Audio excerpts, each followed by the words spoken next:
नमस्कार, मैं हूँ संतोष सारंग और आप देख रहे हैं वर्णिका हिंदी।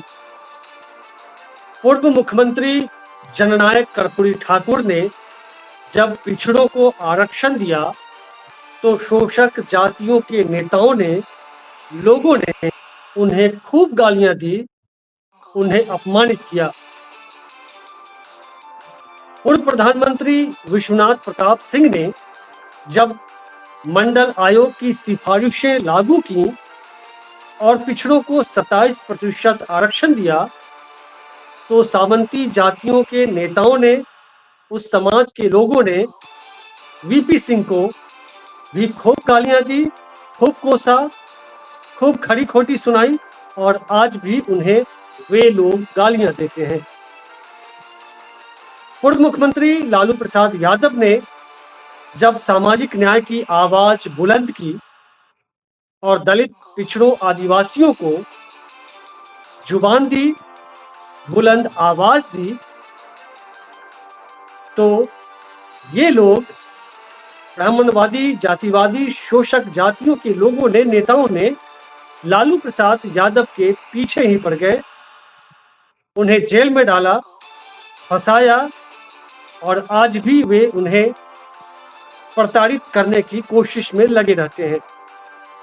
मुख्यमंत्री नीतीश कुमार ने जब बिहार में जाति आधारित गणना कराई और उसकी रिपोर्ट जारी की, तो यही लोगों ने इन्हें भी कोसा, इन्हें भी गालियां दी। ये तो आज की बातें हैं। जरा पीछे में चलिए, तो जो बहुजन समाज के जो चिंतक महापुरुष हुए हैं, जिन लोगों ने दलित, पिछड़ों, आदिवासियों के हक हुकूक के लिए आवाज बुलंद की, उनके अधिकार के लिए संघर्ष किया, उन्हें भी सदियों से सत्ता संसाधनों पर कब्जा किए हुए लोगों ने गालियां दी, प्रताड़ित किया, अपमानित किया, जलील किया। चाहे वे डॉक्टर भीमराव अंबेडकर हो, पेरियार हो, ज्योतिबा सावित्रीबाई फूले हो, शहीद जगदेव प्रसाद हो, मान्यवर कांशीराम हो, ललाई सिंह यादव हो, इस तरह के तमाम जो बहुजन नेता हुए, जिन लोगों ने एससी, एसटी, ओबीसी के लिए लड़ाइयां लड़ी, दलित पिछड़े समाज के लोगों के लिए आवाज बुलंद की, उन्हें ये लोग गालियां देते रहे। और आज जब विपक्ष के नेता राहुल गांधी ने जाति आधारित गणना कराने का ऐलान किया, सड़क से संसद तक जब दलित पिछड़ों की हिस्सेदारी की बात की, तो वही लोग इनके पीछे पड़े, इन्हें गालियां दे रहे हैं। बीजेपी के नेता अनुराग ठाकुर ने राहुल गांधी के भाषण के बाद सदन के अंदर कहा कि जिनकी जात का पता नहीं, वे गणना कराने चले हैं, वे गणना की बात करते हैं। अनुराग ठाकुर ने ऐसा बोलकर सिर्फ राहुल गांधी पर ही निजी हमले नहीं किए, उन्होंने अपनी इस घटिया मानसिकता का प्रदर्शन करके उन तमाम लोगों को गालियां दी है जो भारतीय समाज में अंतरजातीय विवाह, अंतरधार्मिक विवाह के पक्षधर हैं। अनुराग ठाकुर ने बीजेपी के नेता मुख्तार अब्बास नकवी, शाहनवाज हुसैन के बाल बच्चों को, उनके बेटे बेटियों को भी गालियां दी, जिनकी मां हिंदू है। अनुराग ठाकुर ने दिवंगत बीजेपी नेता सुशील मोदी के बेटे बेटियों को भी गालियां दी, जिनकी मां ईसाई है। अनुराग ठाकुर ने रामायण महाभारत के उन पात्रों को भी गालियां दी जो वर्ण शंकर पैदा हुए। अनुराग ठाकुर ने राहुल गांधी की जात की बात करके क्या अपनी घटिया मानसिकता का प्रदर्शन नहीं किया है? आखिर अनुराग ठाकुर ने सदन में ऐसी बातें क्यों बोली कि जिसकी जात का पता नहीं, वे गणना कराना चाहते हैं? राहुल गांधी के माता पिता अंतरधार्मिक विवाह उन्होंने किया था। क्या इसलिए अनुराग ठाकुर ने उनकी जात की बात की।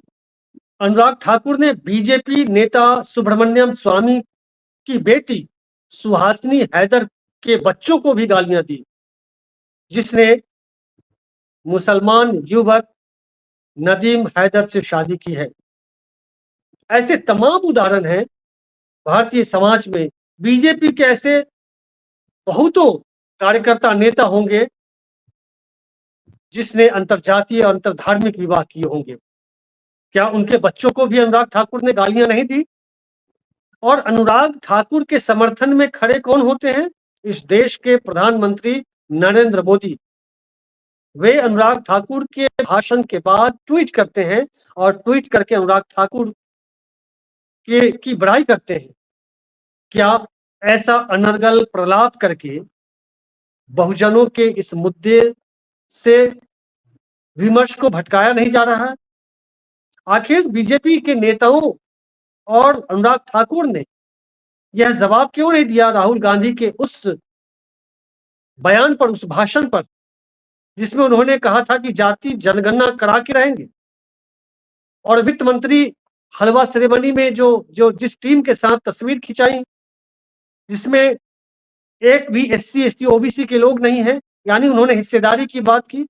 तो अनुराग ठाकुर ने यह क्यों नहीं बताया कि बीजेपी सरकार यानी मोदी सरकार का स्टैंड क्या है, बीजेपी का स्टैंड क्या है?